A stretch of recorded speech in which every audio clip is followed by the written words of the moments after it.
what newspaper are you looking at there? I'm looking at the City Press. The headline here on the front page reads, "The People versus the Lockdown." It's basically a story that speaks to how restless South Africans have become about being in lockdown. Starting with the cabin fever that South Africans are feeling at home, but more importantly, moving into the business sector, moving into the religious sector, moving into the traditional leadership sector, where everyone is just feeling the pressure to start operating, to start doing what they need to be doing to make their, particularly business, grow. Yeah, and to earn a living. And to earn a living. Yeah. And so a lot of legal threats has been thrown at the government to say that you kind of get a sense from this article that there is a joint agreement that the president's decision to implement the various stages of the lockdown is quite detrimental to the economy of the country. But I can imagine that it must be quite a difficult one for the presidency as well as the National Command Council, who have now a choice between protecting the lives of ordinary South Africans and protecting the economy. How do you toss the coin there? How do you make the best decision for whom? Because if you protect the economy, you run the risk of not having anyone to maintain and run that economy. And if you protect the lives of the people, you also run the risk of the economy dying. So I can imagine that quite a lot of careful consideration must have gone into the decision-making on the side of the President and the National Command Council. Jacob, we're also seeing in this article that the British American Tobacco, which is South Africa's largest tobacco producing company, has taken... going to court. Yes, the Minister of Cooperative Governance and Traditional Affairs, Dr. Nkosazana Dlamini-Zuma, they're saying to her, reverse the decision to ban the sale of tobacco during the lockdown or go to court. And she has until 10 a.m. tomorrow to make a decision. So it's quite difficult on South Africans in general, but particularly on business. It is. It definitely is. And if you look at the shocking images on the City Press, these are shoppers in a queue all the way at Westgate Shopping Centre in Roodepoort, Johannesburg. But here's the thing, right? This is not just this place where the queues are. The cabin fever officially kicked in and people wanted to get out the house from Friday when we went into level 4.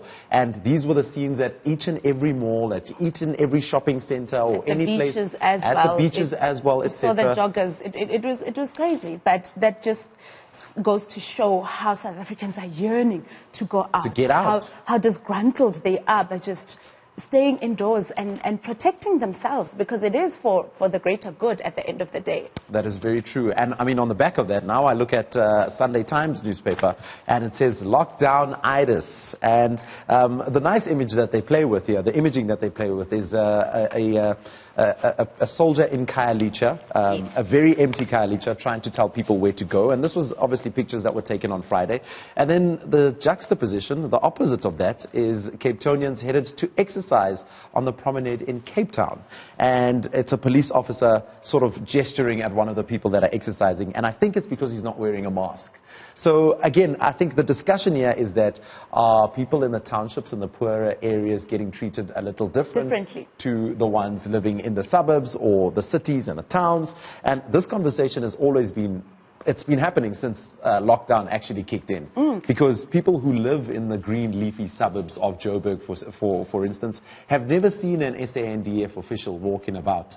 But in most of the townships, Loli, Alexandra, etc., we've seen images, we've seen cars, we've seen a lot of police presence. You've seen also an abuse of power on the side of the police and SNDF and at some instances. And this has been making quite a lot of rounds on social media as well, to say, had these joggers that were seen at Sea Point been in the townships, you would have seen drones and drones of police and SNDF going to arrest them, and in certain instances maybe even fighting with them. And so how differently are South Africans treated based on where they live, where they come from, their social status? There we go. It speaks to quite that. But on the front page of the Sunday World, the article here reads, Lily White COVID Bonanza. Lily White COVID It's quite bonanza. a catchy one. It is a really catchy one. Yes, Yeah. so it speaks to a lot of color, as you can hear just from the catchy phrase, but it's actually on page 2 of Sunday World.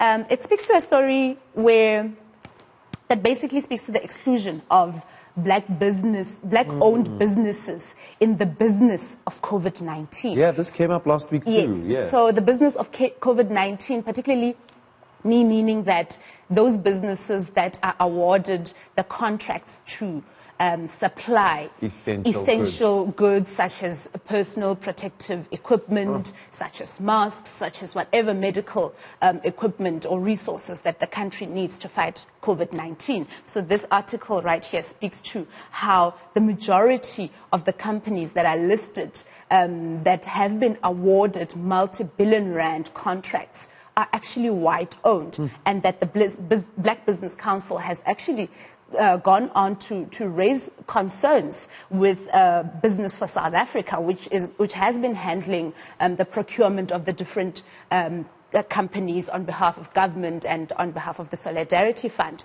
And even though Business for South Africa has said that the majority of the contractors are compliant with BBBEE, this article alleges that they are in possession of documents that prove that the majority of these companies are in fact white-owned. So where is the balance that we've been speaking about in the other story?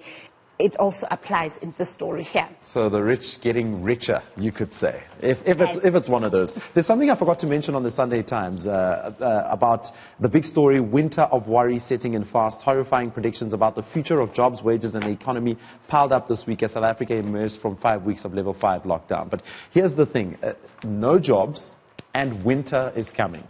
COVID-19 is right here at our doorstep. Do you think that the people who are living on the streets and the people that are without jobs are going to make it to the other side without contracting this virus?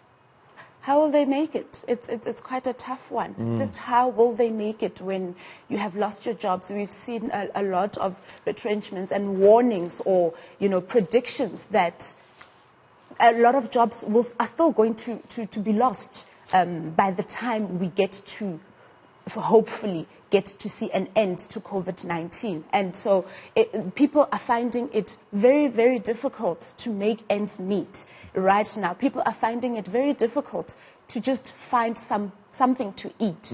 Final newspaper, the Sunday Independent. Ramaphosa under fire. Lawyers threaten the President's National Command Council, obviously on the back of British Tobacco saying that. And then a nice picture that they've got here as well is health officials check listings of people who are tested for COVID-19 in downtown Johannesburg. Thousands are being tested in an effort to derail the spread of the virus. South Africa will begin a phased easing of its strict lockdown measures on the 1st of May. Now, what I like about this is now we've recently had a record number of testing per day, 13,000 tests conducted in a single day. It seems as though we are handling it, but at the same time, it seems as though the president might be losing the confidence and the trust and all of this vuma that was given to him initially when because COVID-19 the numbers lockdown are kicked growing. in. The numbers are really growing. I mean, yesterday the stats coming out of the Department of Health last night were standing at 6,336 South Africans that have tested positive for COVID-19. And the deaths are also growing. So the country is starting to get into a mode of panic to say, are we now going to be like the other countries that we've been seeing across the world? So it's quite, I think for me, a given worry, but we still are, as South Africa, one of the countries that is seen to be on track as far as regulating the spread of COVID-19. We've also seen quite a lot of sufficient number of recoveries as well. Yeah, that is true. And then before we wrap things up with the newspapers, I think we should check in with what's happening on the Newzroom Africa diary for the day. What can we expect? What are reporters tracking for the day? Our diary this morning takes us to the Western Cape.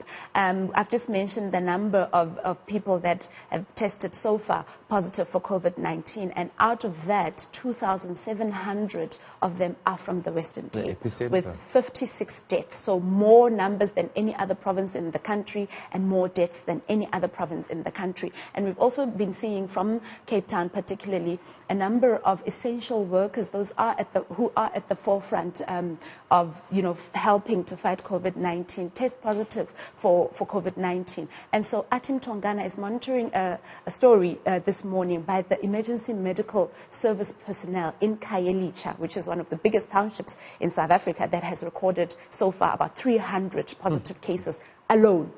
Not the rest of Cape Town, just Khayelitsha. So emergency medical personnel are striking there today because they say that they lack personal protective equipment. The basics. And that they're being threatened by their employers with no work, no pay. So when you're a healthcare worker and you are the very first one at the forefront of fighting COVID-19, and you don't have the resources that you require to execute your job without fear and to execute it so well that you save the lives of South Africans, but you are lacking what is going to protect you.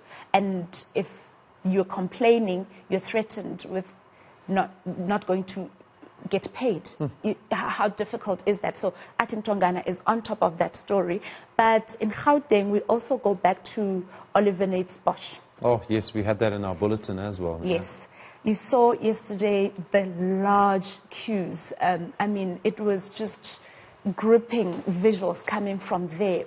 10,000.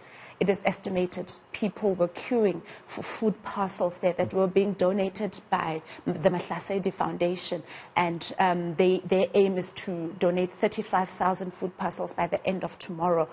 We've seen chaos ensue there. We've seen a stampede there. People are hungry, people fighting for food parcels. But of course, there's also those that are abusing the system, who will, even after having received, you will, still fight with those that haven't received food parcels. So Linda Mnisi goes there once again to check on the situation. How better is it? Because yesterday we saw the MEC, the acting MEC for Social Development, Panyazani Sufi, go there and thank the Mahlasedi Foundation, but ask them to perhaps try to monitor it differently, or regulate a different strategy on how to hand out the food parcels.